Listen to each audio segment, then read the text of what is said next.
What is up, everybody? Hello and welcome back to the channel. On today's movie review, we are going to talk about that Shudder released, I know, weird enough to say that, a Shudder original movie called Host. And no, it's not The Host. No, it's not the Host movie that came out earlier this year. I mean, there's lots of titles with The Host or Host, but it's simply a Zoom called Gone Wrong. As if we haven't seen enough of those, but roll the intro.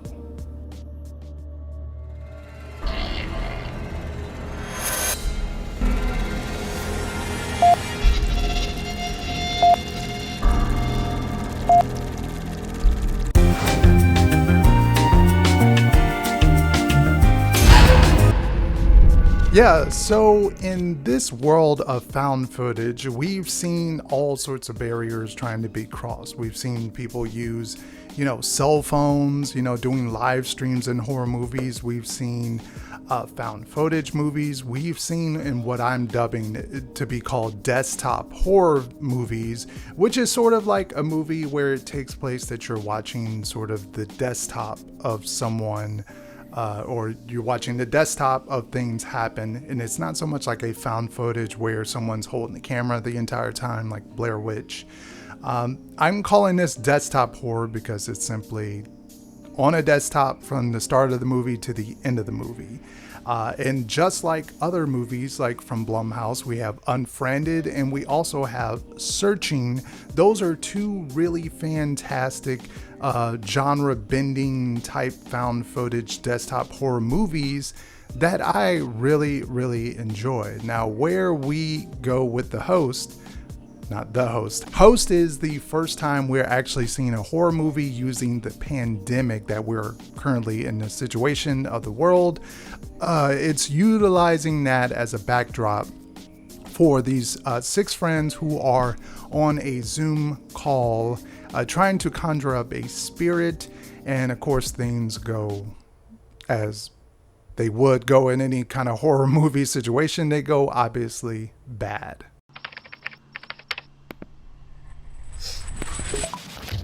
Hey.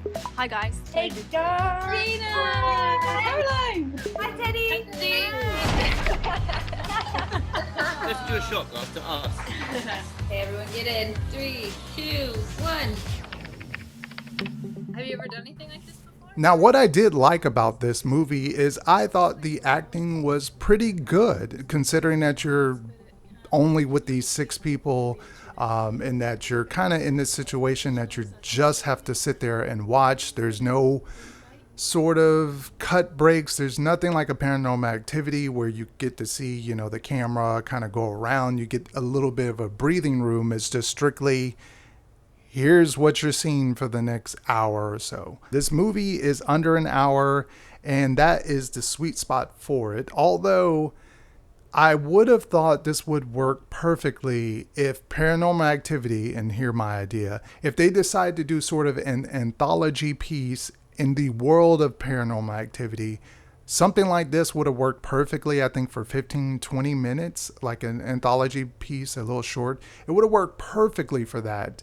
The lengthwise, it's an hour, and granted, in the beginning, you might seem like it's just going nowhere until something happens. And then it's a little bit of nothing, and then something happens. It's kind of the same scenario that you've seen in every kind of horror, found footage, Paranormal Activity type of movie. It's the same scenario going on. And what I did learn, and this kind of elevated a little bit more than what I initially thought about it. I did not know that all of the actors, or all of the actresses and the actors, filmed their own parts. The director and all the other cast members, they were never in the same area. So they had to initially act and film their stuff as well. Some of the stunts and the set pieces and the action of the horror pieces that go on, it's a bit of a hit and miss. Some of them I enjoyed. Some of the tricks they do, it's kind of neat to see. And some of them you've seen before. If you've seen any kind of Paranormal Activity movie or any found footage movie, you've seen plenty of this stuff before. You can pretty much account for what's going to happen before it happens. Amy, was that you? I heard it. I heard something. I think there's something here. Yeah, so the synopsis of this is really simple. It's 6 friends get on a Zoom call to do a seance. It goes wrong, and that's pretty much it. Like, there's not much more in there. There's not much more to the characters as far as, I mean, there's a little subtlety in there where you can try to see them, writing a little bit more for these characters. One character is having like lots of fights with her boyfriend. You can see sort of there's some animosity between 2 of the characters because one doesn't want to take the seance kind of serious.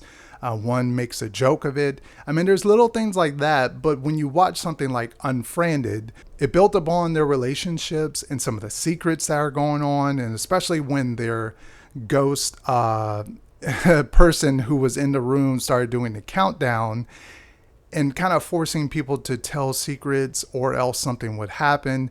It really built something thrilling. It built that tension. And in this movie, it's just not really tension filled. I mean, other than, in the third act when ghost stuff starts happening and paranormal stuff starts happening, yeah, it's kind of raised up as far as the tension there, but it needed something more there as far as the plot. It's just very simplistic of a movie. It's nothing special that you haven't seen before, other than it's set in the pandemic and it's using a Zoom call. Really, there's nothing special here. If you have Shudder, it's worth a watch just to put it on in the background, maybe while you're, browsing through social media type of movie. If you don't have Shudder, I wouldn't say it's well worth you, paying extra money or trying to get a Shudder subscription just to see this movie.